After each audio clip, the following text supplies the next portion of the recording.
You're listening to Life, the Universe, and Everything Else. Today on the show, we're talking about risk.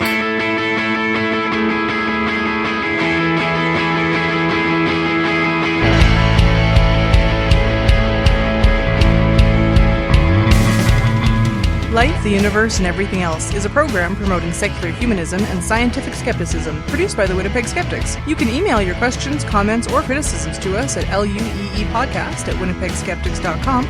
Show notes, references, and relevant links can be found at lueepodcast.wordpress.com or at winnipegskeptics.com/blog.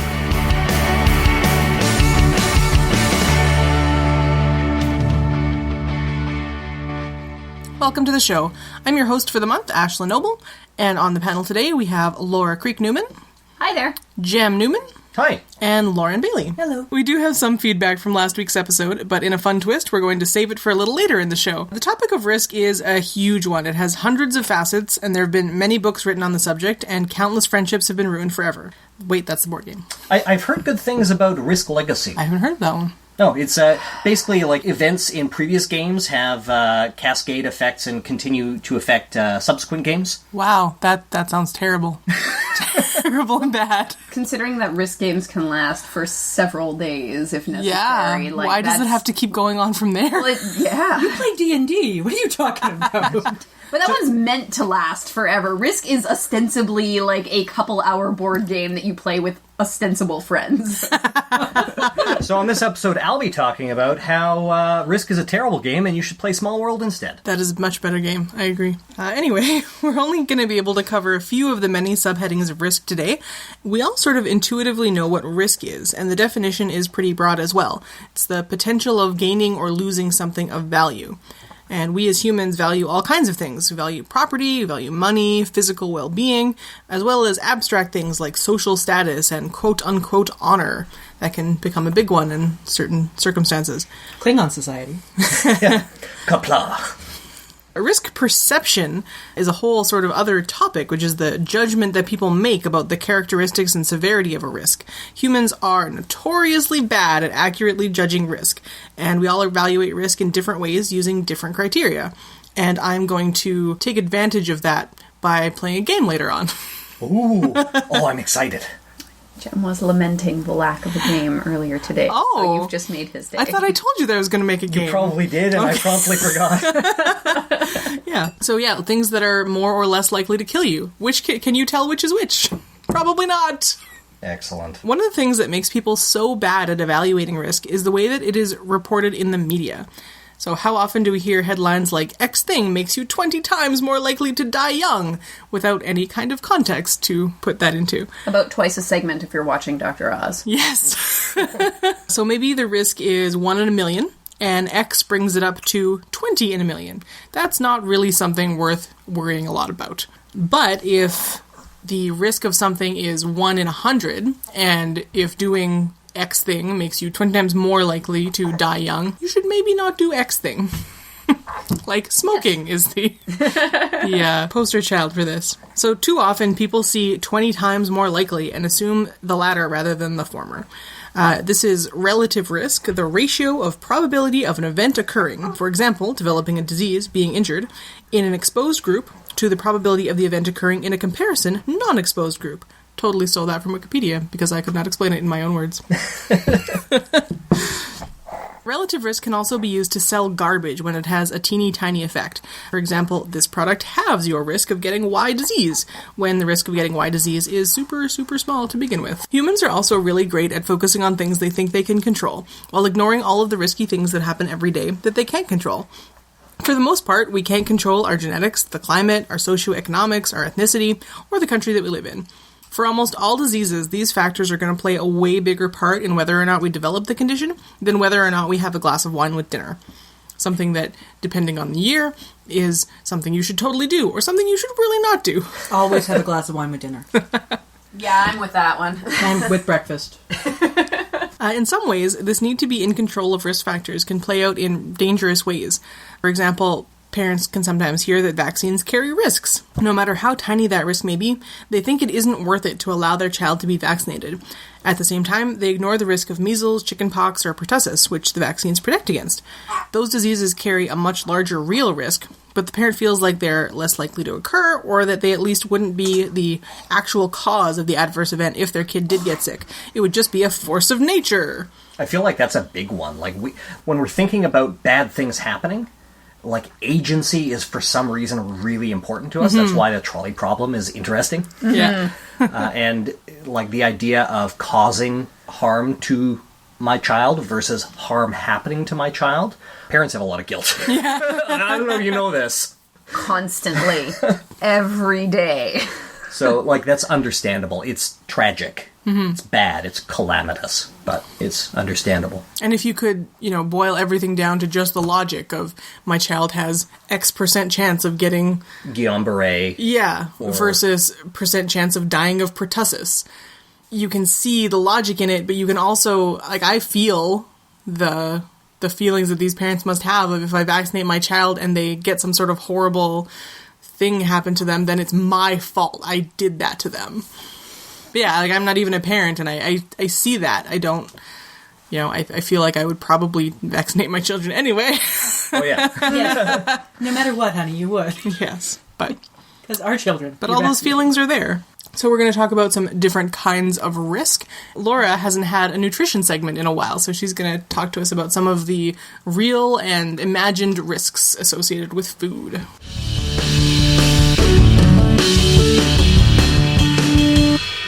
Few years, people are not just worried about the things that they are doing, but the things that they aren't doing and the effects of both of those things on their health. So there's a lot of concern about risk with what you're putting into your mouth or your body. Total tangent. Has that made your job easier or more difficult? That people are, like, more interested in it? Both? That's fair, yeah. I'm going to go with both because... it's easier in a way that people are, or more people are a little bit more engaged and they're open to conversations and they kind of want to make some changes, or they are interested in the idea that maybe there is a different way of going about things, especially because as a dietitian, a lot of people that I talk to are, they need medical nutrition therapy. So there's some changes that need to happen. So it's nice when people are already interested in starting that thought process. But then it's hard because then they have read this blogger or that blogger, and then it's like, okay, well, we have to sift through things and like, well, yes, that's true, but, or no, that's not. And, well, maybe that's true for these people, but not for you, or vice versa. Step away from the food, babe. Yeah, so it gets to be, it's hard because then there's a lot of misinformation that comes in. And that's really where it comes down to.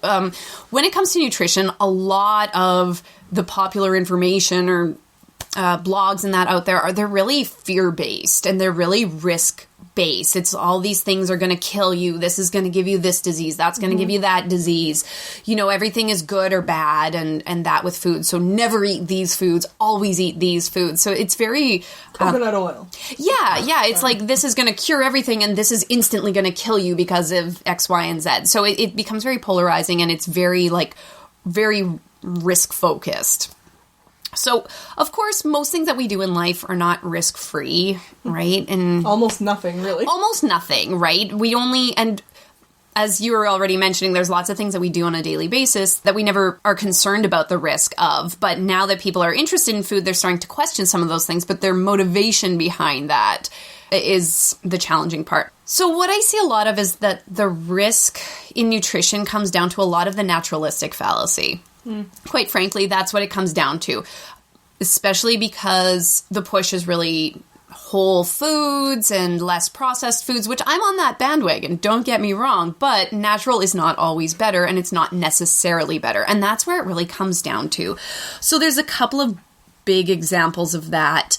The foxglove salad? Yeah.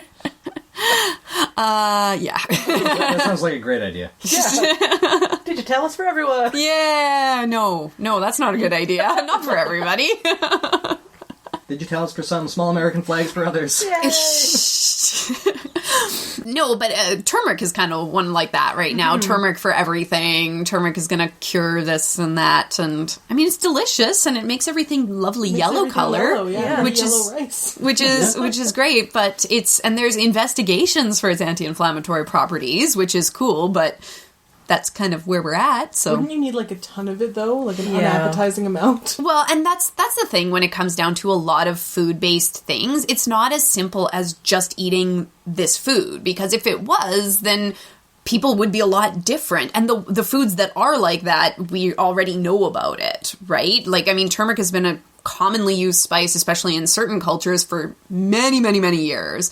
So if in places where it's already heavily used, we're not quite sure about it, then, you know, you would need a lot more. And it's not just turmeric itself, it's the active compound. And of course, when you're just eating a food, you don't know exactly how much of the active compound is in there, right? So that's why we end up with supplements or pharmaceuticals, because it's purified and we know the exact dosage, so we can actually predict things. That's why we do things instead of eating a foxglove salad. Aww. Oh, my foxglove! What am I gonna do? I made so much and no one came over. All my friends are dead. So one of the big risks that I don't think I'll ever stop hearing the end of is the risk with artificial sweeteners versus sugar. Coke Zero. Whether it's aspartame, which is always the big bad, or, you know, Splenda or sucralose is the new big bad now. Whatever it happens to be, artificial sweeteners have carried this aura of risk around them. So what ends up happening is people tend to really overestimate this risk of using artificial sweeteners. And so what's the alternative? Well, sugar or honey or other types of sugar-based substances. So then the thinking goes, artificial sweeteners are bad and dangerous. Sugar is natural, therefore it's good. There's a couple big problems with this, though. There may well be some long-term risks of using artificial sweeteners. We don't necessarily know. There's a lot of research saying that they're generally pretty safe, but there isn't really research saying that, 50 years of use won't cause this, or this, and we're always researching more things. So I'm not going to say that they're 100% safe, but generally they're pretty safe. And the specific fears that people are always mentioning, cancer in rats, etc., that's nonsense. Yeah, like the big ones, like getting cancer from it, or, being poisoned from formaldehyde from your aspartame. That's not going to happen. That just, it's not possible. That is not a truth at all with it. Your body has manufactured more formaldehyde since we've been talking about this segment. Exactly. Than you're going to get in your... Yeah. Exactly. Well, and for some people, it's like a migraine trigger, but sugar is also a migraine trigger for some people, or sunlight. Doesn't mean those things are bad. Absolutely. Yeah. Your biggest risk with aspartame is that really shitty aspartaste. So there may be some risks from artificial sweeteners. But the thing is, there are really well-known risks of consuming a lot of sugar, whether it's white sugar or brown sugar or molasses or honey or corn syrup or high fructose corn syrup or brown rice syrup or coconut sugar or palm sugar or cane sugar or whatever you want to call it. Holy crap, she just rattled all of those off without looking at anything. That's how many times a day I talk about what sugar is. Okay, what about stevia? Is that a natural one or an artificial one? I don't even know. Stevia is an extract from the stevia plant. It's like a cactus? No, it's like an herb, I believe. I've never actually seen one. Right. It's an herb. It's a glycoprotein compound, something like that causes a sweet sensation on the tongue. So it is from a plant. So if you eat stevia leaves, you'll get that sweet taste. Mm-hmm. And then stevia, the product, is that compound distilled down and then added to fillers so that it can be used in baking and cooking and stuff like that. I think my favorite example was it was either in a commercial or maybe it was my dad, but somebody was saying, and coconut sugar is an excellent sugar replacement. No, it's not a sugar replacement. It's sugar. I told you about that, and it was from something that I was reading. It might have even been something like a TV doctor's show, but I'm not sure. Yeah. Coconut sugar is a great replacement. No, it's not. It's sugar. Oh my God.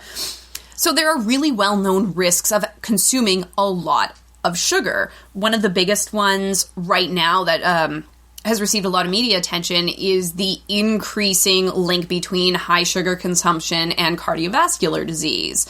It's really, really well known and really well documented in the evidence, not to mention that a lot of sugar isn't great For other metabolic factors, it causes an increased risk of developing metabolic syndrome. If you have any troubles with your blood sugars, it's really not good for you because it's going to make it even harder to manage those.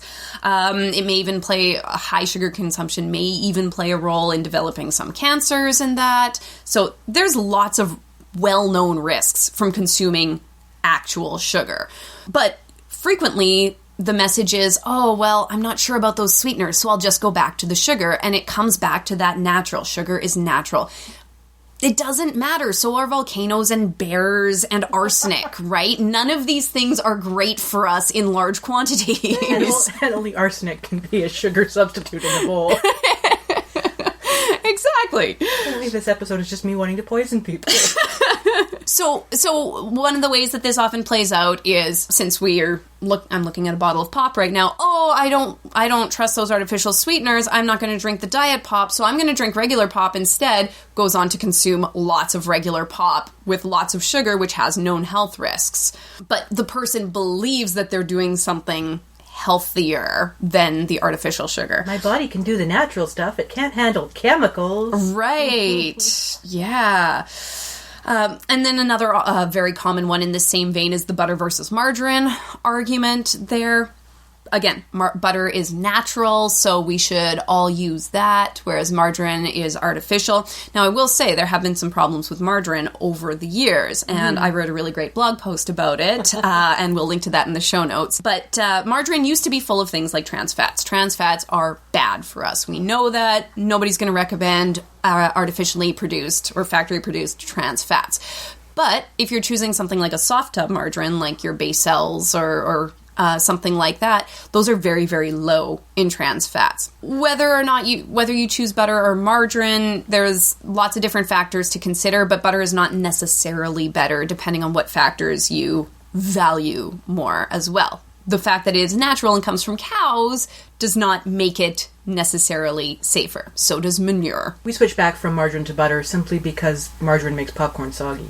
It's a very important factor in our household. Yeah. No, fair enough. And there's reasons to use one or the other. You know, as I say in my blog post, like, I grew up in a margarine family, so to me, it's just normal, and it's so much cheaper than butter. Especially right now, yeah, it's gotten really bad. So it's hard to justify, like, well, I'll buy butter for certain things, but it's hard to justify. And also because we're trying to use less dairy in everything, I save it for the times when it's really important for us and that. So, and then there's there's further risks to go on with that too, because, well, how is butter produced? How is margarine produced? What are the risks to the environment, to social issues, to ethical issues, all things like that based on both of those. So you can go down the line. Any decision you make, you can go down a whole rabbit hole of associated risks. It's Absolutely. never ending. Yes.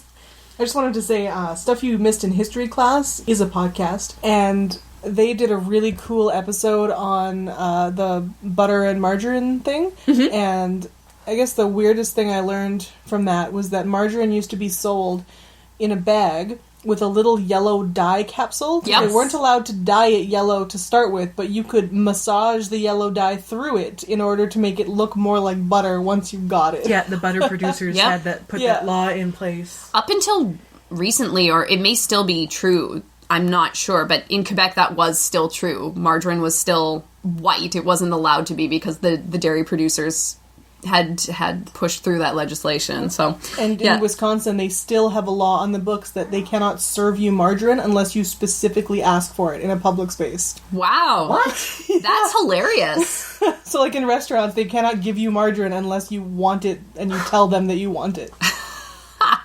That's really funny. Thanks, dairy producers. Yeah. Yeah. There's also some nutritional risks that people don't even know that they're incurring. And this happens a lot when we're following fad diets or following the advice of a lot of food bloggers to, you know, cut this out of your diet or cut that out or something like that. So one pretty easy example of this is when people... Dairy gets a really bad rap. I'm not going to say that you need dairy in your diet, but it's not that bad for you. Just... give it a break already. So it gets a really bad rap. Some people will say it'll give you every disease under the sun. So instead of that, you should cut out milk from your diet and then drink something like almond milk. But of course, processed foods are bad, so you should make your own almond milk. Now, But then they're not fortified. there you go. Yay, Right. win. So now let's say that you used to drink 3 cups of dairy milk a day and you switch to homemade almond milk, 3 cups of homemade almond milk. Okay, It's going to be pricey. that Yeah. is going to be pricey, but let's say you can afford it. So let's say that that's your switch. Dairy milk has 8 grams of protein per cup, whereas almond milk has about 1 gram of protein per cup. So over those 3 cups, you're losing a lot of protein. Are you aware that that's the case? Is your diet making up for that? I don't know, right? Dairy milk is a naturally high source of calcium. And then it's fortified with vitamin D and vitamin A. It's got riboflavin, other B vitamins, other minerals in it as well. Store-bought almond milk is fortified with all these things, all these minerals and vitamins to the same level as dairy milk. Homemade stuff is not. So now you're missing out on all that calcium. Almonds, yes, they do contain some natural calcium, but not nearly that much. And they don't contain any vitamin D or vitamin A, things like that.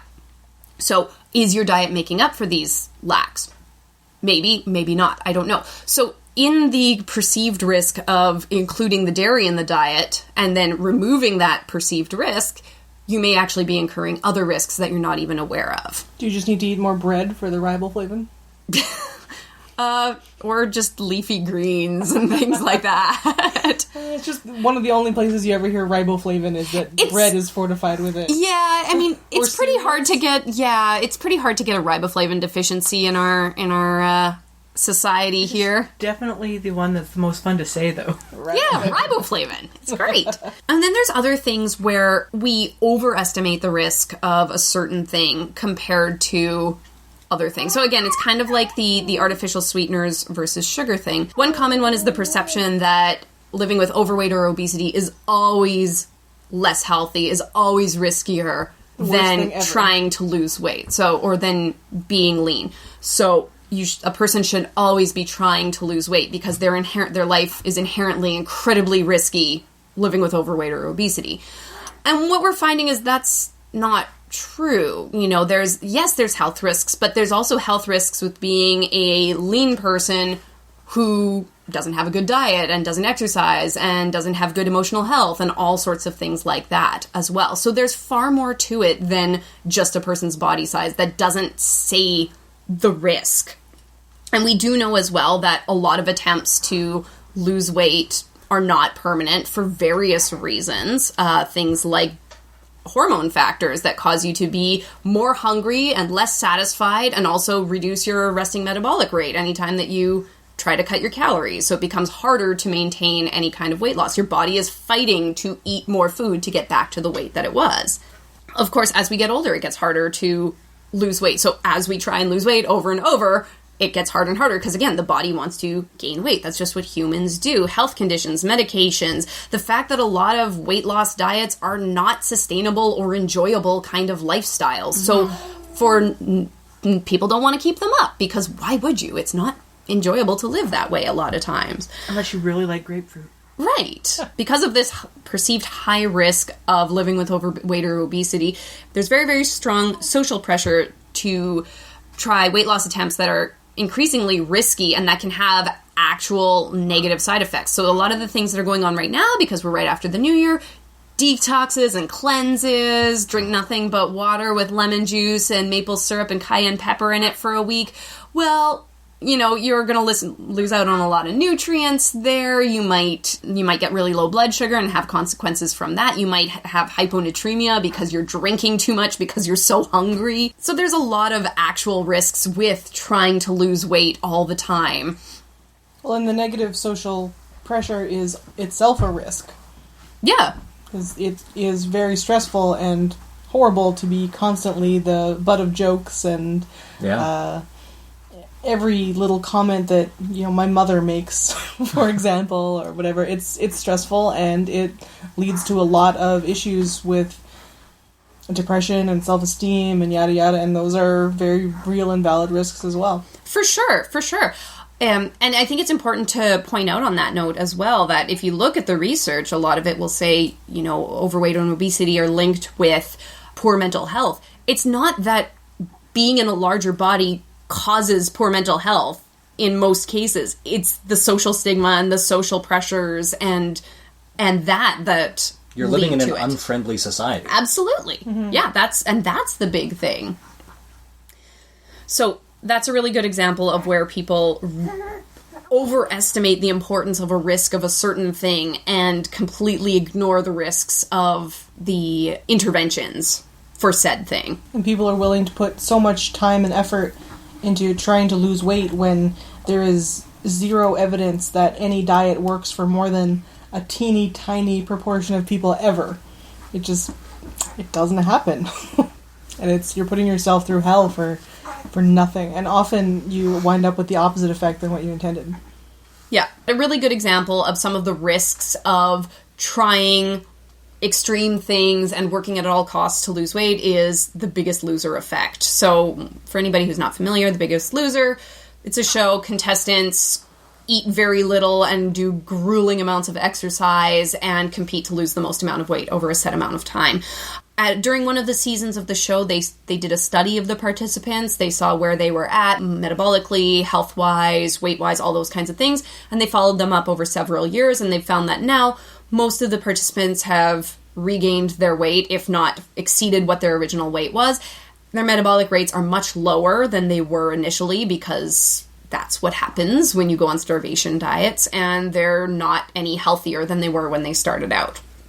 So that's something to look into for a really good real-world example of what these kind of extreme weight loss attempts can do to And people. that kind of weight loss and weight loss and regaining can be like super difficult, can be really hard on your heart and your cardiovascular system. People have speculated that it is one of the reasons that Carrie Fisher died so young, is because she was forced to lose weight over and over again for different movies. Yeah. That's the episode 7 you're talking about, right? Yeah. She was pressured to lose weight for episode 7, Yeah. and I think she refused or something, right? No, she did. No, she did Oh, it. she did. Oh, Yeah. really? And then she had a heart attack. I mean, we're not her doctors. We can't say anything to that, but it is a risk factor, and it's something that affects millions of women.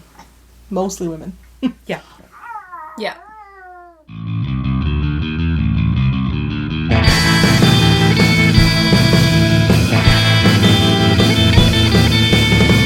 So I'm going to be talking about existential risk. And I'm going to cover it in my usual, use a whole bunch of words, but only give a surface-level understanding of the topic, because that's what I'm good at. So, philosopher Nick Bostrom, who's the author of Superintelligence, which came out a couple years ago, classifies any worldwide risk that is not subjectively imperceptible as a global catastrophic risk. So that's our sort of super category. And then an existential risk, or an X risk, is any global catastrophic risk with the potential to destroy humanity entirely, to make human civilization unrecoverable. Can I ask a question? Yeah. What does subjectively imperceptible mean? You can't define what is or is not perceptible on a global scale in any real objective way. I think that's what he's saying. And so a risk is something... that's a good question. I don't really have a good answer for you. Okay. I think what he's saying is there's no good objective way to define whether or not a risk is classified as objectively imperceptible. So he says, yeah, this is a bit subjective, but yeah, there you go. Okay. So quoting from Wikipedia, because this is, I think, my favorite line that I encountered during the research for this segment, researchers experience difficulty in studying near-human extinction directly, since humanity has never been destroyed before. Oh, shoot. So, existential risks can range from massive asteroid impacts through supernovae all the way to, as we poked fun at in our last episode, the rise of the machines scenario. When speaking about threats to humanity's well-being, it can be difficult to compare existential risks to the less hypothetical, everyday risks that we all experience, like driving a car, which is a known risk with some probability of injuring or killing us and perhaps others, but the relatively small risk of annihilating the entire human race. Similarly, when trying to puzzle out how to prioritize our scarce resources, when we're donating to charity, for example, it can be difficult to determine where dealing with existential risks figures in. We touched on this last episode in our discussion of effective altruism. When we donate to charity, at least a charity that is fairly transparent, doing something that is well studied, we have a pretty good idea of what the benefit is. According to GiveWell.org, every $3,282 donated to provide anti-malarial bed nets saves one life, while the cost per life saved for treating parasitic worm infections ranges from $676 to $1,614. The cost-benefit analysis isn't easy in a lot of ways. Go check out GiveWell's spreadsheets for yourself. But it is doable. With X risks, though, things get really complicated because not only are we in the dark about when or even if these risks could become reality, unlike malaria or schistosomiasis, which kill people every day, we're also not just talking about saving one life. We're talking about potentially saving all current and future human lives. Although affording potential human lives equal moral weight to actual human lives is complicated and not something that I really have time to get into. For this reason, some philosophers argue that existential risks should be subject to special consideration, regardless of how unlikely they are, because the downside of an extinction event is essentially infinite, and cost-benefit analyses start to break down when speaking of infinities. So, what do you folks think? How can we meaningfully balance these risks? By ignoring them.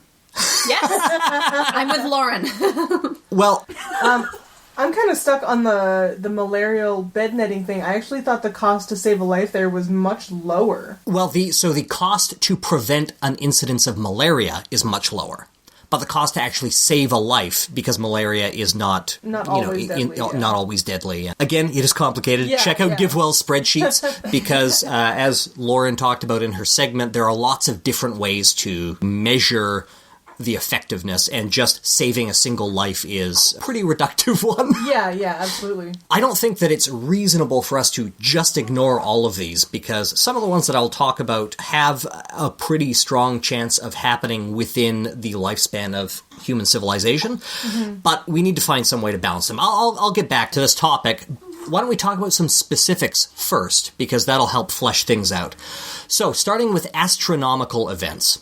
Phil Plait's 2008 book, Death from the Skies, These Are the Ways the World Will End, covered various astronomical events that could wipe out the entire human race. Sidebar, in my notes, I actually wrote astrological instead of astronomical. It's kind of tough to get an extinction level event from astrology, I'd imagine, but... Well, cancer. Oh, yeah. Oh. So, possible otherworldly causes of human extinction include a sufficiently large asteroid strike, previously mentioned, a nearby supernova, or a gamma-ray burst. Dr. Plait gives a 1 in 700,000 chance of an extinction-level asteroid hit happening during any given human lifetime, although these impacts are in principle preventable. So, it's not a 1 in 700,000 chance of us dying by asteroid for sure, because, we can work to solve this problem. NASA tracks any objects that are sufficiently large to be problematic, so we would have decades to defend ourselves. If they see it. Yeah, they're harder to miss. They're not impossible to miss, but something big enough is pretty hard to miss. Wasn't there one just a couple years ago that they only saw like a couple of months before it passed us? So there was one a couple of years ago that there was no point at which they thought it would actually hit us. Right. There was a chance, I don't know if you're talking about Apophis, which was several years ago. But that was There's one a that chance of a needed keyhole to- event. Yeah. That's not the one I was thinking of. Yeah, there was one They a didn't few think it was years gonna ago. hit us, but they were just surprised that they hadn't seen it before they did. Yeah. And I think that there was one that went below the orbit of the moon, like between the Earth and the moon's orbit, which is fairly close as far as these things go, space being pretty Very big. large. Yeah. But regardless, we do have some ways to defend ourselves against an asteroid strike. This would probably involve influencing its trajectory with a spacecraft or a well-placed explosion, or sending a scrappy team of oil drillers to land on it and blow it up. I love Note, that movie so much. this would almost certainly not work, but at least it would get rid of Bruce Willis. Oh.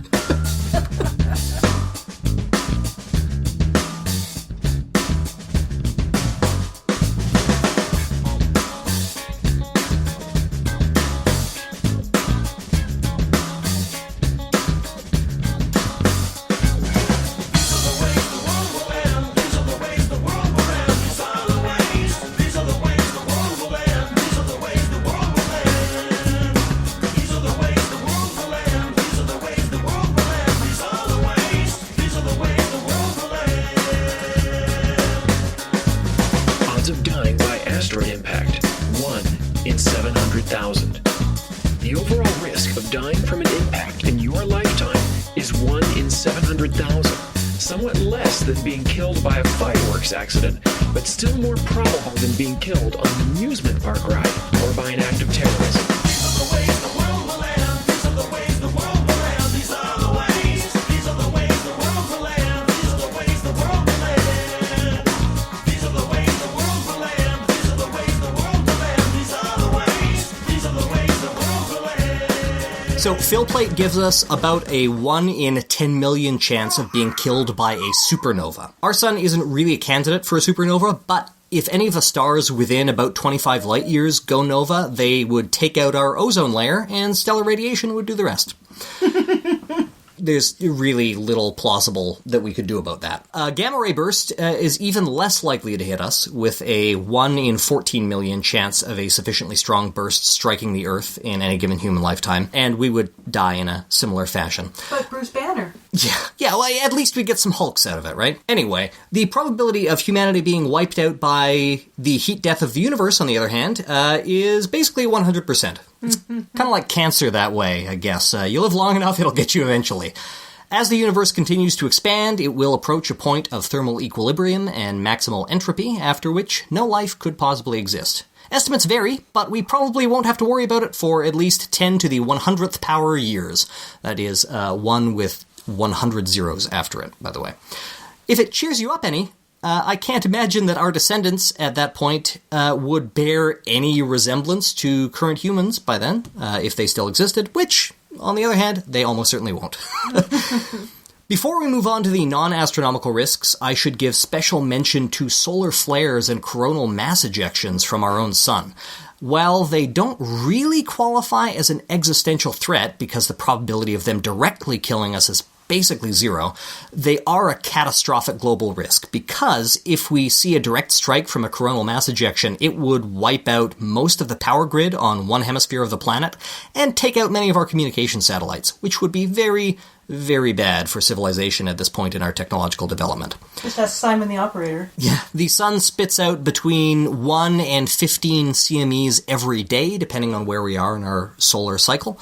But there's a lot of empty space out there, so the odds of any given coronal mass ejection hitting the Earth are very small. But it will definitely happen, and probably soon, depending on your definition of soon.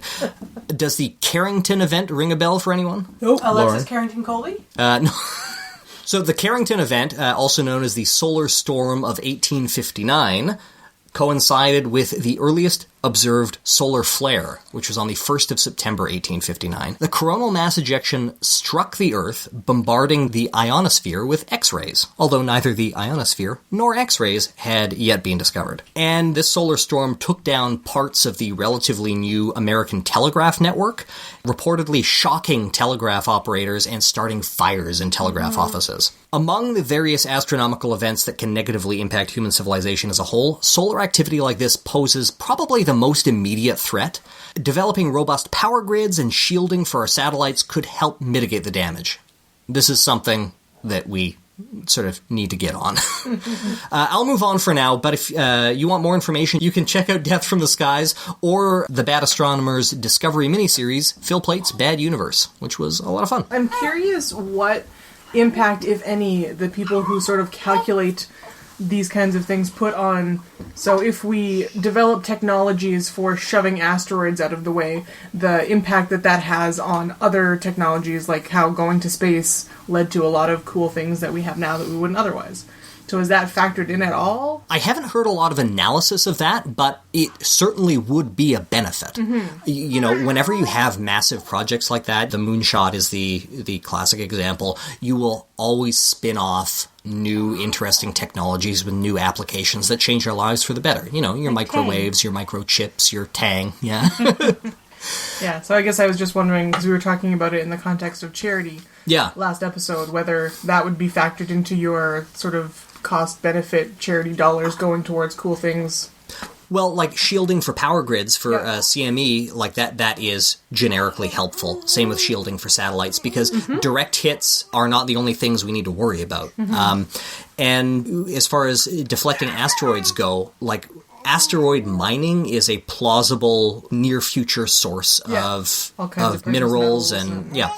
So there are lots of reasons we shouldn't be strip mining the Earth for those things the way we are, so... Yeah. So let's strip mine somebody else's neighborhood. Well, I don't know. Asteroids, don't really need them. Yeah. So other potential existential risks, most of which I won't spend any time on, include nuclear or biological warfare, which could wipe us out pretty quickly, a supervolcano like the one that is currently lurking under Yellowstone National Park. Yeah, that's late. Or an especially contagious and virulent global pandemic, which we've had a lot of worries about recently, with, your SARS's and your flus and your Ebolas. I'm surprised that fits under this category. Like, I guess it makes sense, but seems like it belongs in a different category of, like, health-based risks. So it's not... I'm moving on from astronomical-based risks. No, I know. But it is an existential risk for humanity, right? Mm-hmm. Because you get something virulent enough, you can wipe out enough people, and that can very plausibly cause a collapse of civilization, if not the death of all humans, right? I guess you don't I need was to sort kill of everybody. Figuring it was the death of everyone. Want to kill all humans? We're obviously looking at this from a pretty typical anthropocentric perspective, but it's also worth thinking about the unprecedented existential threat that humans pose to other animals. I'm currently rereading Douglas Adams' Last Chance to See for the Winnipeg Skeptics book club, and it's a good reminder that humans are basically the worst things that ever happened to other animals, causing extinctions through pollution, habitat destruction, introduction of invasive species, overhunting and overharvesting. We can also add massive rapid climate change to that list, which is also a global catastrophic risk to humans ourselves. Sure, we save some species from time to time, although 2 of these species that Adams and Carwardine visited are now extinct in the wild. But according to the International Union for Conservation of Nature, nearly 800 extinctions were recorded in the last 500 years. Biologists estimate that human activity has increased plant and animal extinction rates by 100 to 1,000 times above their previous level. This ongoing mass extinction event that we are causing is called the Holocene extinction, or the 6th extinction. I think that was the name of an X-Files episode. Good show. No, that's not really true. Watchable show. So the idea of existential risk ties into some feedback that we got in our last episode from Darren McKee, host of the Reality Check podcast. He left this comment on our page. Hi all, I was very happy to see you covering charitable issues and appreciate the shout-out regarding effective altruism. I think you got a lot of it bang on. That said, assuming as critical thinkers that you're open to feedback, there were a couple parts where I think you missed the mark or came off a bit playfully dismissive without supplying evidence or reasoning to justify it. For example, X risks, unfriendly AI, the supposed egoism, to name a few. Just to cover Darren's last point first, I'm not personally convinced that egoism is really an issue for effective altruism advocates. I think that charge would land more squarely with David Brooks and those who argue for a charitable outlook that is simply internally ennobling in character. But Darren certainly is right that we were playfully dismissive of the bad AI risk. In part, that's because we didn't have time to really cover it, and in part, it's because, I try not to let the threat of a worldwide catastrophe get in the way of a bit of lighthearted fun. But it's true that I, for one, am not actually that worried about it. While I do think that it's probably a grave long-term concern, I haven't been convinced that it's a reasonable near-term risk. I'm certainly not an expert on AI by any stretch of the imagination, but I am a software developer with an undergrad specialization in AI who's worked for a machine learning company for nearly a decade. Again, not an expert, but I'm not exactly a layman either. But I know things. Things that'll hurt you. I have a very particular set of skills. Sorry, it's really hard to do a Liam Neeson impression when he's doing an American impression. But what I do have are a very particular set of skills. Skills I've acquired over a very long career. Skills that make me a nightmare for people like you.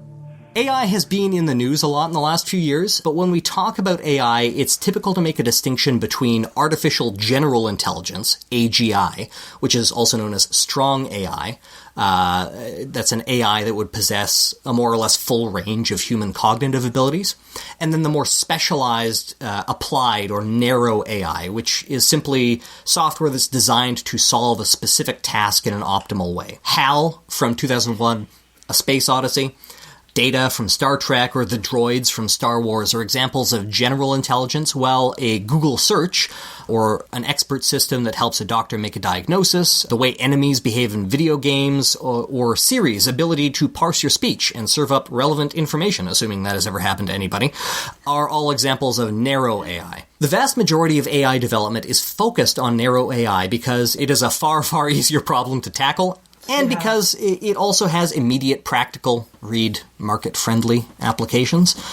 There was an article in New Scientist a few months ago titled, Will AI's Bubble Pop?, which is something that I've been seeing a lot in the tech community lately. You remember how virtual reality was a huge thing in like the early 90s and then it disappeared for decades? Well, AI has been the next big thing in computing for going on 50 years, and we may be in for yet another AI winter where public interest and research funding will dry up when the results are not as impressive as the hype suggests. I do think artificial general intelligence will happen. I do think that we'll get there, and I am a little bit worried about it. But general AI is hard. As I told Darren, I would be astonished if any sort of general intelligence worth worrying about were to appear on the scene in my lifetime. Although, given my family history of heart disease, that only gives us a few decades tops. Seriously though, given the real suffering that is currently all around us, I see the hypothetical threat of AI as a lot less pressing. If our moral calculus gives equal weight to the hypothetical suffering of future people as it does to the current suffering of real people, we're always going to be solving the problems of the future rather than those of the here and now. I'm not saying that we shouldn't think about those problems, but they do not seem, on the balance, to be the priority. And as Brendan, who joined us last episode, has pointed out, the more people we can lift out of poverty, the more people we will have who are in a position to help us solve the big, complex problems of the future. We talked a little bit about the potential risks associated with AI back on episode 88, where I covered Roko's Basilisk. It was a good pod, so give it a listen if you want more AI discussion, or you want to give yourself some really weird nightmares. One of the things that some X-risk analysts worry about with regard to AI is it waking up. That is to say, it becoming conscious. Does that seem like a reasonable worry to you folks?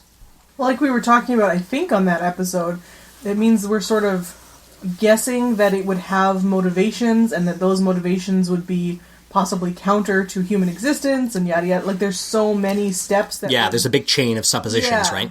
And it is, like some cognitive scientists are theorizing, that you can have a conscious general intelligence that doesn't necessarily have motivations or drives in the way that a human does. Like, we are very guilty of anthropomorphizing these other minds. And as we talked about on our animal intelligence episode, like, there are lots of different types of intelligences, and it's not just one discrete thing. Like, I like H. Beam Piper's Little Fuzzy, but it goes so far into, like, dividing sapience into haves and have-nots, and trying to eliminate any gray area, which just struck me as ridiculous. Anyway, good book. Give it a read. Well, he made it public domain in his will, I believe. So yeah, you can grab it for free on Gutenberg. But yeah, I'm not terribly worried about that because it seems like, I mean, first we have to get there, and then I don't know. I feel like it's something we can get there and then worry about.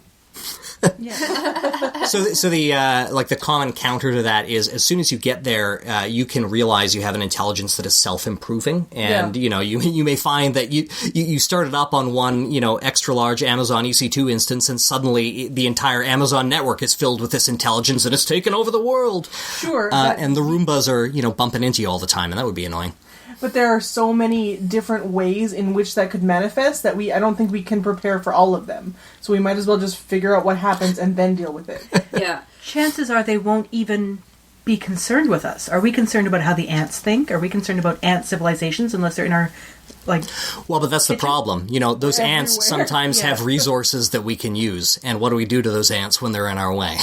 That's true. I guess... I was thinking along the same lines as you, Lauren, and I was thinking, I don't know, has anybody else seen the movie Her? So, the idea there is that there's this new OS that's super smart, and basically the OSs are so super smart that they just decide that they don't need to be around humans anymore, and they go find their own, like, digital space, and they just kind of like, no, we just don't need you anymore. And so I kind of feel like it might be like that. Or that's a plausible reality, right? It's not necessarily, must crush humans. But it's like, no, we're just going to go do our own thing because you guys can't actually, you're not at our level. Yeah. So waking up, developing consciousness might kind of be a red herring. It might be not the thing that we should be worrying about. After our last episode aired, Darren over at TRC posted an interview with Jim Davies, an associate professor of cognitive science at Carleton University, about programming good ethics into AI. Jim Davies argued that consciousness isn't what we should be worrying about. While it makes some amount of sense to worry about a machine suddenly making its own decisions and prioritizing its own concerns over ours, there are plenty of non-conscious things that are supremely dangerous. Viri, for example. Yep. Yeah. Even a non-conscious, super-intelligent machine that just, say, wants to use one of Bostrom's examples, make paperclips all day, could be a big problem if we don't, say, make sure that it doesn't turn our entire civilization into a big pile of paperclips. Yeah. So Davies points out that it's possible that a conscious superintelligent AI might be preferable to a non-conscious one because one of the side effects of consciousness seems to be a capacity for empathy, to think about our mind and other minds and the way they interact. But he also argues that we need to work on developing a strong ethical framework to guide any artificial intelligences that may develop, presumably something a little more robust than Asimov's laws. So I'll link to that interview in the show notes along with an article Davies wrote for Nature for listeners who want to learn more. There's a funny coda to all this. A writer for the Singularity weblog has asserted that far from protecting us from the threat of machine intelligence, it is the AI risk analysts themselves who are the biggest threat. Oh boy. So this take is perhaps to be expected from a singularity enthusiast who believes that the dawn of AI will usher in a post-scarcity economy. Scarcity is, of course, a very real and constant threat to humanity, and many in the utopian singularity camp see advances in AI as our best shot at alleviating all of that suffering. But this writer goes a little further than that, comparing fear of AI to xenophobia and racism, noting that artificial intelligences would be the ultimate foreigners, and comparing those who seek to control AIs through programmatically enforced friendly ethics to slaveholders. Depriving AI of freedom via heavy chains repressing its brain, they write, is very dangerous fascism. Sorry, I'm sure that wasn't supposed to be a joke. No, well, it's not. What do you folks think? I have the same problem with this, is there's too many layers of what-ifs. Yeah. That I don't think it's something that is reasonable to be super concerned about right now. So from my perspective, I can appreciate this approach. I do think that it's borderline, maybe actually way beyond borderline, offensive to compare enslaving computers to enslaving people. But granting the thought experiment that these are conscious entities, that's a concern. I mean, Brent Spiner and Robert Picardo spent 14 years reminding me that humanity is not a prerequisite for personhood. Your Honor, a courtroom is a crucible. In it we burn away irrelevancies until we are left with a pure product, the truth, for all time. Now, sooner or later, this man, or others like him, will succeed in replicating commander data. Now, the decision you reach here today will determine how we will regard this creation of our genius. It will reveal the kind of a people we are, what he is destined to be. It will reach far beyond this courtroom and this one android. It could significantly redefine the boundaries of personal liberty and freedom, expanding them for some, savagely curtailing them for others. Are you prepared to condemn him and all who come after him to servitude and slavery? Your Honor, Starfleet was founded to seek out new life. Well, there it sits, waiting.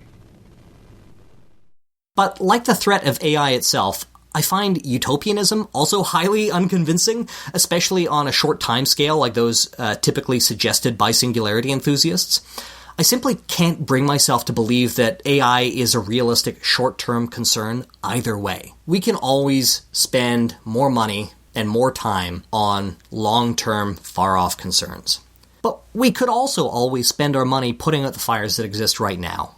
There will always be urgencies that require our attention, without any concern for the future. So perhaps a balance of concerns is necessary. I don't pretend to know what that balance is, but I think that the conversation that's going on right now is an important and valuable one. I just don't think we should assume, as technology enthusiasts, that all of the important problems are the ones that we have the special capacity to solve, which is the kind of rhetoric that I see from Silicon Valley folks a lot. And that can lead to my reflexive disdain for those positions. Now, I certainly don't fault those who donate their time and money to causes concerned with an AI threat, but their priorities are not mine. I agree with Holden Karnofsky of the Open Philanthropy Project when he says, "I see much room for debate in the decision to prioritize this cause as highly as we are." And Karnofsky himself is on the other side of this. He thinks that this is actually a pressing concern, and that's something that he's changed his mind about. That's another good article that I'll just link to in the show notes, because I'm not very good at discussing things in brief. But one of the worries that he points out is because this is a big thing that is being discussed in the EA community, there's kind of an effective altruism echo chamber effect going on, and it's hard to know how big of a concern this really is. But the bottom line for me is that if I'm going to worry about existential threats, pretty much all of the other ones that I've mentioned already are going to take priority in my mind over evil AI, whether or not it's blackmailing me from the future. Well, hopefully that was helpful, because it felt like I spent the last 15 minutes waffling and waving my hands. Those who worry about AI, though, like Karnofsky and Bostrom, are in esteemed company. Bill Gates is also worried, as is Stephen Hawking. Speaking of Hawking, and this is the last thing I'm going to talk about, I promise, the physicist made waves in 2010 when he cautioned against sending messages to the stars, supposing that advanced aliens would perhaps become nomads, looking to conquer and colonize whatever planets they could reach. This is the position that he reiterates in the recent documentary Stephen Hawking's Favorite Places, comparing a hypothetical alien encounter with the meeting between Europeans and the Aboriginal peoples of North America. But is this a realistic concern? The skies seem pretty quiet after all. But this quiet itself could be seen as ominous. Many scientists argue, quite convincingly, that we are probably not alone in the universe. That given what we know about astronomy, chemistry, and physics, there ought to be other civilizations out there. Perhaps it is a property of advanced civilizations that they tend to wipe themselves out. Maybe by, to pick an entirely fictitious example at random, deciding to reignite a decades-long nuclear arms race for some reason. Or maybe it's something else. Imagine walking through a forest and suddenly realizing that all is still. No small animals rustle in the undergrowth. The trees are bereft of birdsong. All is quiet. There's only the wind. Maybe those other civilizations know something we don't. Maybe they know to hide.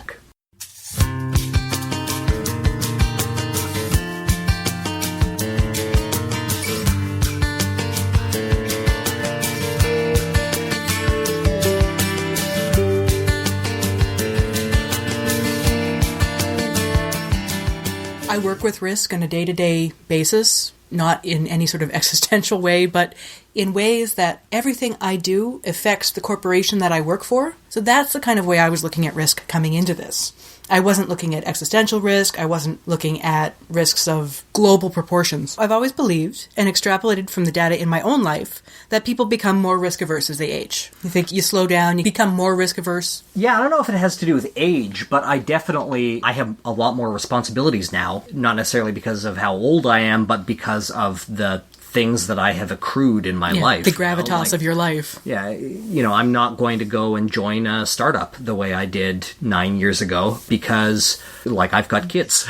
Yeah. There's more risk losing my job, Yeah, and that's kind of what I've got here, too. I moved across the country at age 19 without a job or an apartment lined up, and I was like, we'll just go and we'll figure it out as we get there. And, well, it worked, but I wouldn't take that risk now. There's maybe also something about, the arrogance of youth, too. Yeah, so I was curious about all of this. So I read some studies. Believe it or not, I actually did research for this piece. I have studies for the show notes, Jim. It was difficult to find studies that weren't just about, financial risk, how you should invest your money. With that, they suggest that older people do more risky things to get the higher return.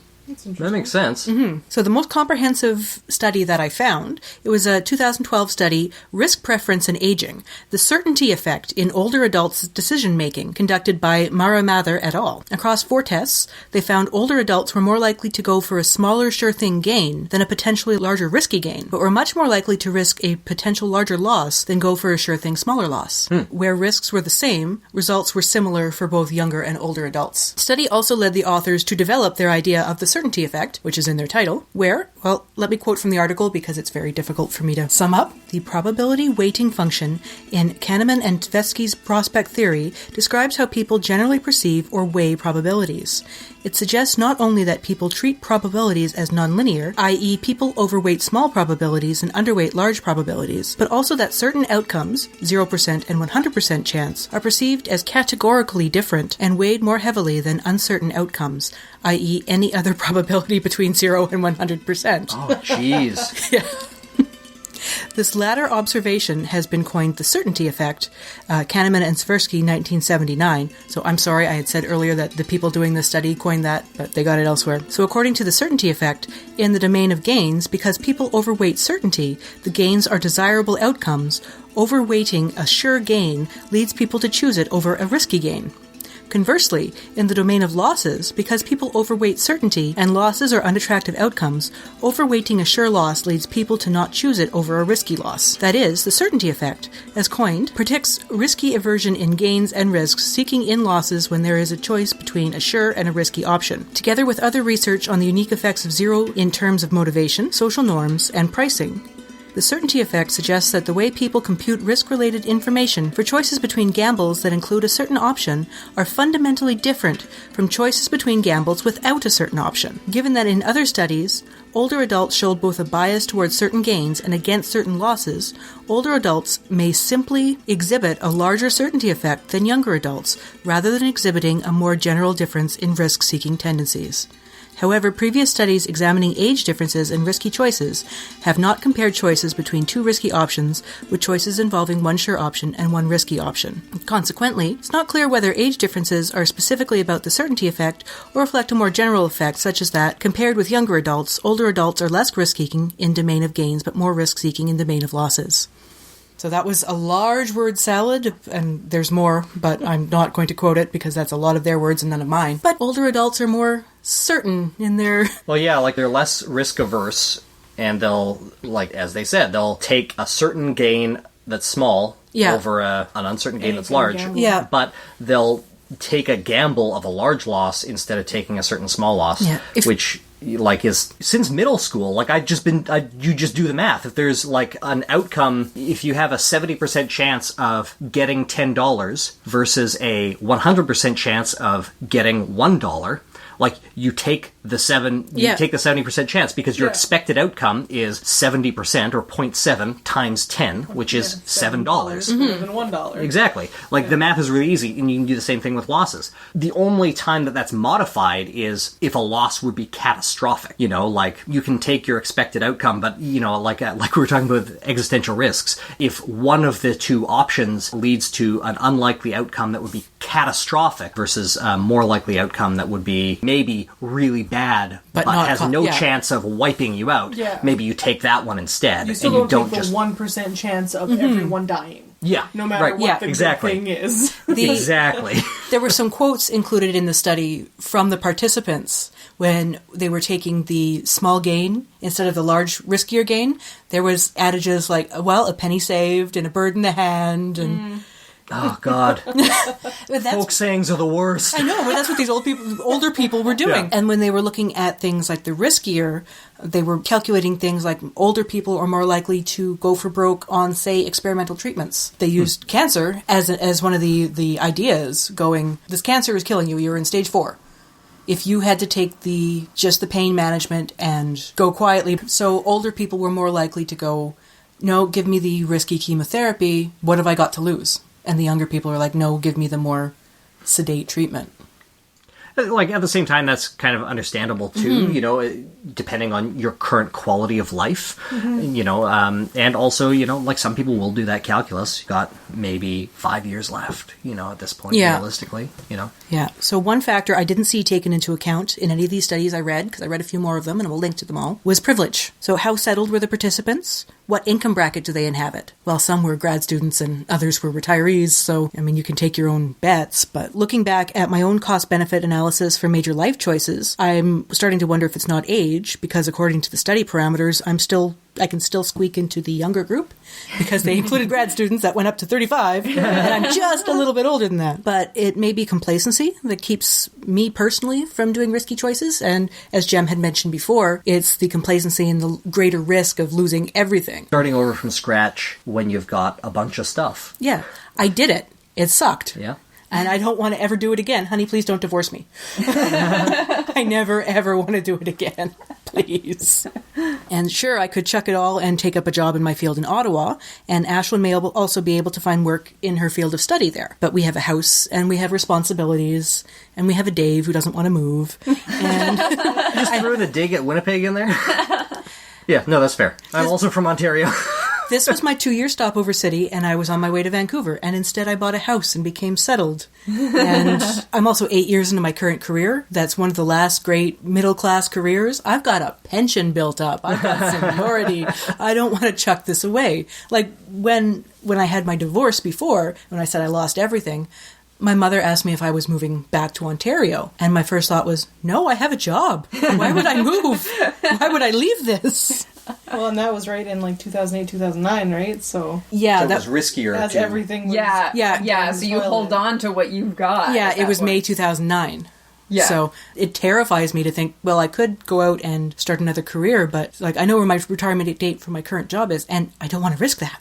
I don't want to roll over. Yeah, the bar is quite high to want to make that leap. August 15, 2035. Watch for it. It's gonna be a big day. That's only 10 years before the singularity, according to this website I was just reading. Well, damn You'll it. have 10 years of retirement. That's cool. Exactly. And then you'll have an infinite number of years of retirement until the heat death of the universe when you upload your consciousness into a machine. Woohoo! Yay! Risk aversion in aging. Apparently it's not as drastic as I thought, and I'm just a curmudgeon. Yeah, I've always felt really risk averse. That does not surprise anyone. No, I know.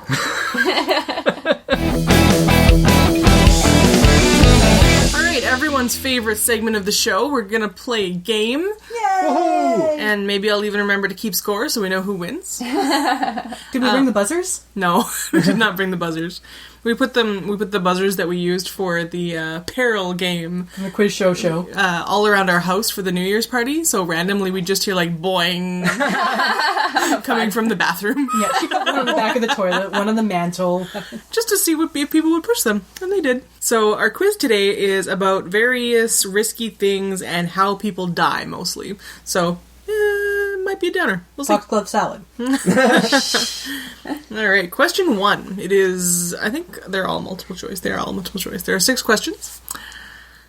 44 people die per day in the USA from which of the following? Overdosing on pain medication, shootings, domestic violence, or choking on food? 44 people per day. Let's start with Lauren. Choking on food. Okay. What was the third one? There's overdosing Domestic on pain meds, shootings, domestic violence, and choking on food. I'm already tempted to metagame it and go with choking on food because I feel like you're... Get out of my head, Newman. Yeah, because that is the most innocuous one to start us off. Shootings I could see, as long as you count police shootings in there. No, I'm going to go with choking on food too. Okay. I was going to go with choking on food. And I really want to. But then Jem started talking. So now what are you going with? Choking on food. Okay, everyone gets it wrong. Oh. It is overdosing on pain meds. Yeah. See, I thought that was too 44 low. people per day. Okay, so I thought it would be higher. do you think choking on food is lower or higher? I think it is higher. Yeah. Yeah, probably. Choking on food is 13 and a half a day. Oh, okay. So it's much lower. But So people the same learn to order of chew? magnitude, though. Yeah. Sure. Okay. Most of these are the same order of magnitude. Shootings, higher or lower than 44 I'd say lower. I'm going to go higher. In the U.S.? in the U.S. Oh, that's tough to call. Remember, they have 10 times their population. Yeah, I was going to say And it's a big place. Like And a lot of 6,000 times are guns. done. Are guns. This isn't for points. I have the stats for Yeah. all of them, so it's interesting. Higher? 93 per day. Oh my god. Yeah. But guns don't kill So people. twice as many. That's a lot of people who kill people, Laura. Yeah. All right. Oh god, please don't send me emails. That was a joke. Domestic violence. 44 people per day die in the U.S. from overdosing on pain meds. Is domestic violence higher or lower? God, I hope it's lower. I hope it's way lower. I'm going to say higher. I'm going to say higher. It's much lower. It's 6.5 a day. Oh, Okay. good. But Yeah. that's still 6.5 still- people per day Yeah. dying of domestic Yeah. violence. Like, that's right. It's a relative good. It's not like Yeah. an absolute Yeah. good. So, yeah, all of these are much higher than I expected. Just to psychoanalyze here, it is kind of interesting that we want, for some reason, like, it's better that, like, more people are dying choking on food versus dying in other ways. Because it does seem more horrible, right? But you're dead, you're dead. But that's largely accidental, right? Accidental deaths are going to happen. And it's did I do this to my kid or did it just happen to my kid? It's not an act of malice. Yeah, like domestic violence is not accidental, okay? Yeah. Shooting people is sometimes, but still is largely not. 93 people I don't think toddlers mean to shoot their accidentally parents, but having unsafetied firearms around is going to have that happen. In the U.S., which animal causes more deaths on average? This is per year, and it's a multi-year average that I've taken here. Is it bears, snakes, bees or wasps, or dogs? Let's start with Jim. Oh boy. It's either bees or dogs. Or dogs with bees in their mouth. Sorry, Yes. did you say bees or beads? Bees. Beads? Bees. Beads?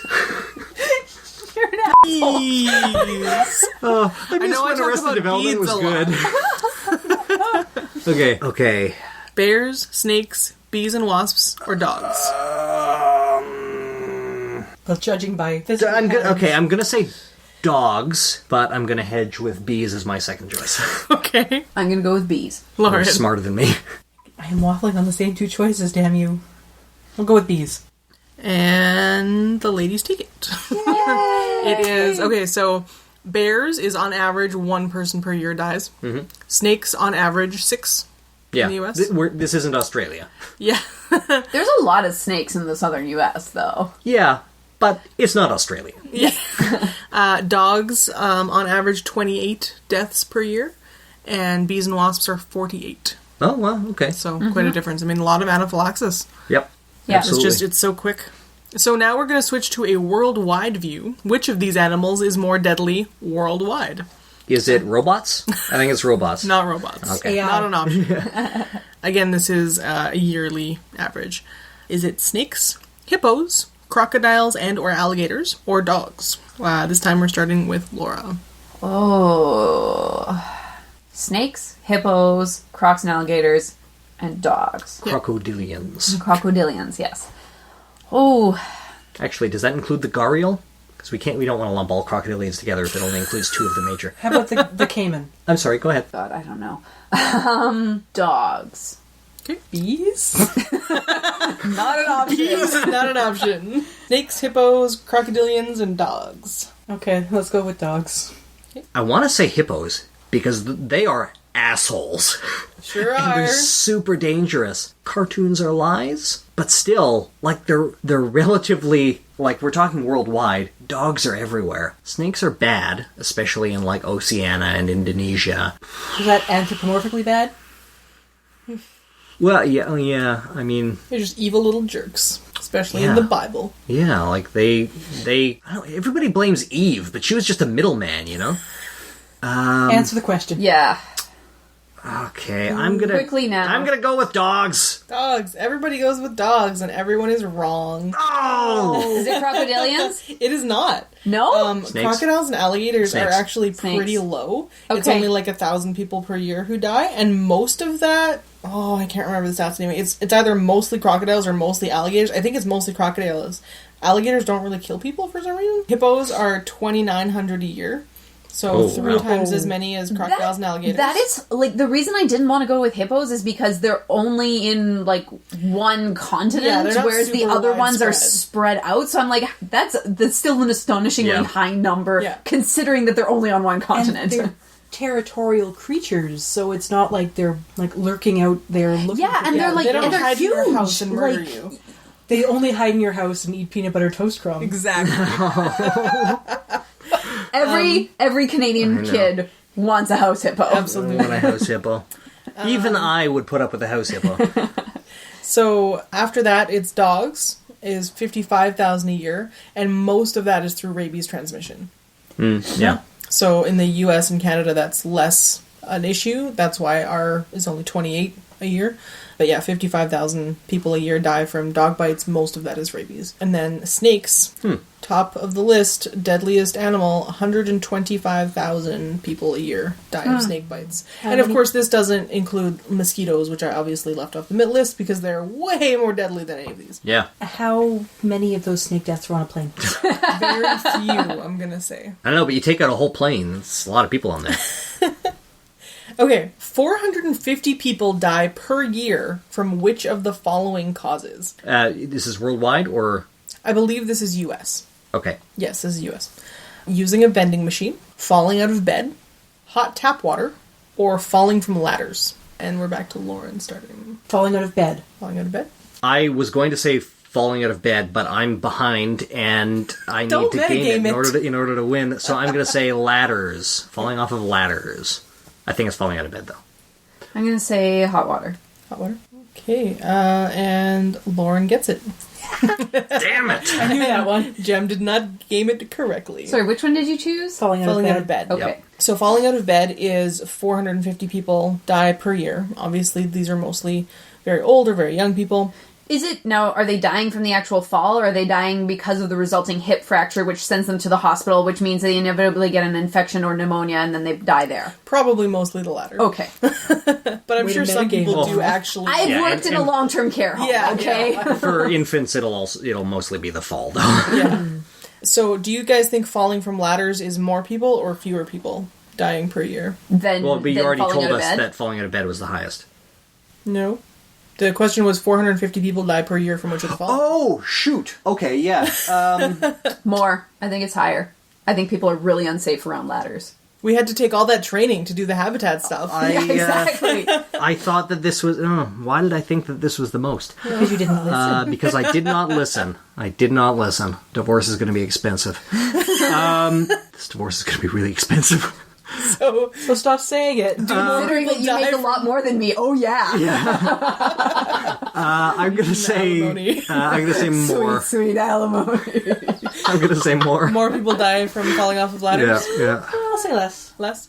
It is less. Okay. 350 people die per year from falling off of ladders. Okay. That's honestly pretty very close, surprising. you know? I expect people to be really, really not smart around ladders. Yeah, and that's like And use, like, rickety ones, That's too. not even one person per day. Yeah. Falling off a ladder. That's 93 bizarre. people die from shooting in the U.S. every day, and one person dies from falling off a ladder. That is a messed up ratio.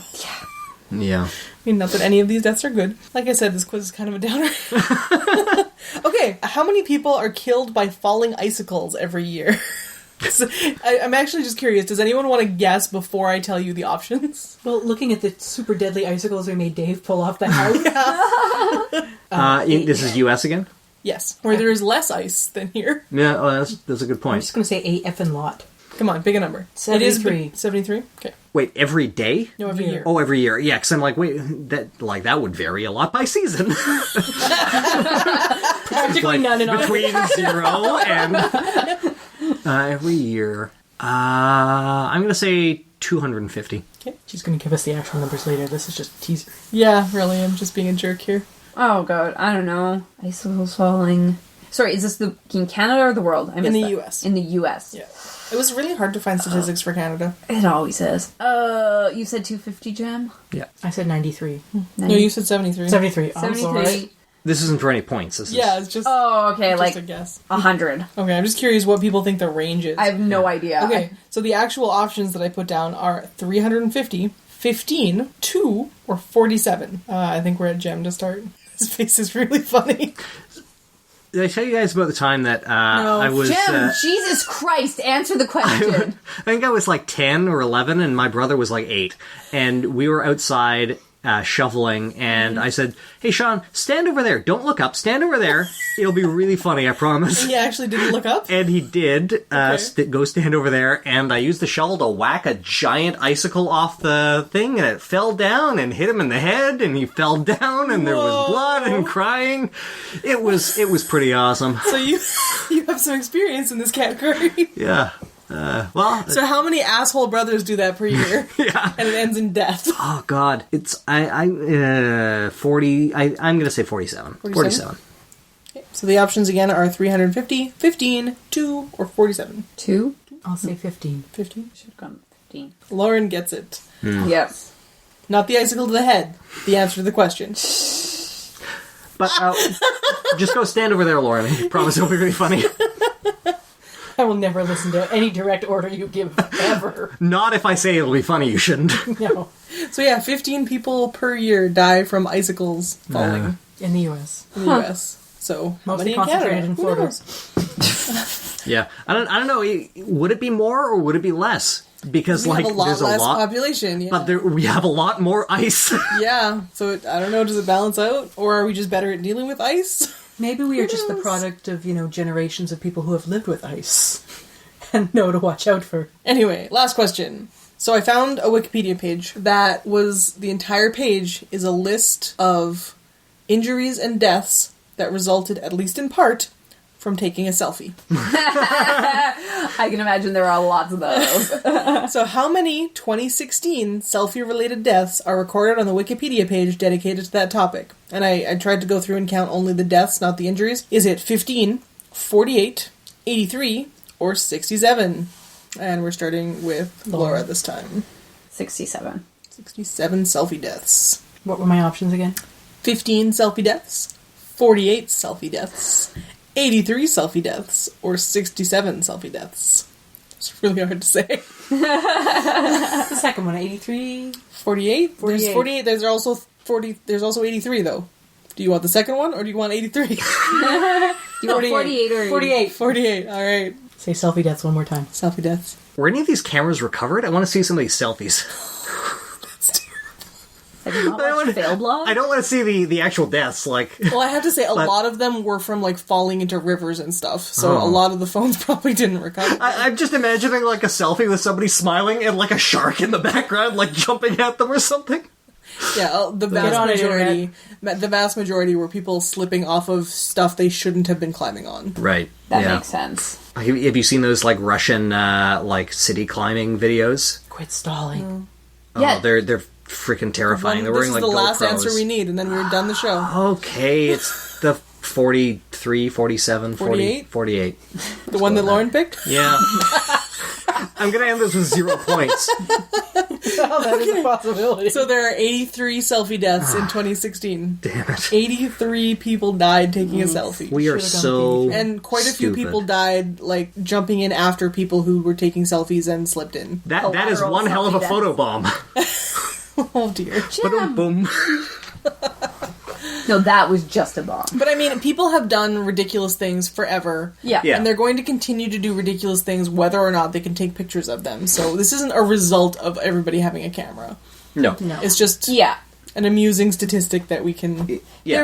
I would say that there may be a little bit more distraction involved because, like, people were always climbing stuff that they shouldn't have been climbing or, wading into things that they shouldn't have been wading into. But now they're also trying to pay attention to the camera and get their, like, face just right. So I would say there's probably a little bit more distraction in some of these instances, but they still would have been having problems. Apparently the Russian government put out a guide on how not to get killed taking selfies because there was such a problem. Like, people were getting run over by cars because they were taking selfies in the middle of the street. I don't know. The score is Jem, 0 points. Yay! Laura, 1 point. Woo! And Lauren, 3 points. Yay, I know my death statistics. Apparently. I mean, and most of these questions were basically impossible if you didn't know the numbers, so... Yeah, like the ranges were really tight. Like they weren't Yeah, I'm off by sorry. orders of magnitude in a lot of cases. So I'm like, I don't know. You wanted a game, Newman. I And I did. gave you one. And it was delightful to be on the receiving end of the game. To be the gamey, not the gamer. Hey, Jem! Hey, Ashlyn. What are we talking about next month? We're going to talk about the top 10, 7, 4 myths that Trump endorsed. You've been listening to Life, the Universe, and Everything Else. Thanks for listening to the show, folks. It's been great. Good night. Thank you. Good night. You've been listening to Life, the Universe, and Everything Else. If you have any questions or comments, or you'd like to suggest a topic for the show, send us an email at lueepodcast@winnipegskeptics.com. If you want to show your support, give us a review on iTunes or Stitcher, follow us on Twitter or Facebook, or just share the show with a friend. Our music is produced by the very talented Ian James, and this episode was edited by Lauren Bailey.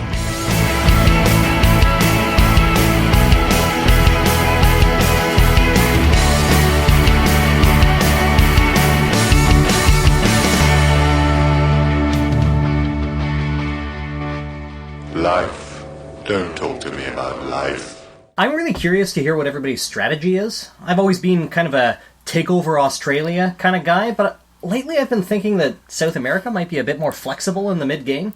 You just interrupted my risk joke with your risk joke, and I hate you a little. It's the potential of gaining or losing something of value. We as humans, of course, value all... Milk. That is what I value. Milk. I like milk. Humans are also really great at focusing on things they think they can control, while ignoring all of... You can't ignore me! We cannot control you either. And I think Laura has some fun nutrition risks as she eats a eating my donut first.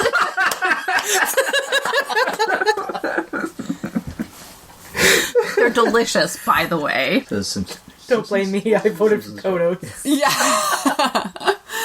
God damn it, Newman. You can go play with the baby. Yes! The warrior's drink. Well, you are the kind old lady of the group. I am. God, I'm a windbag.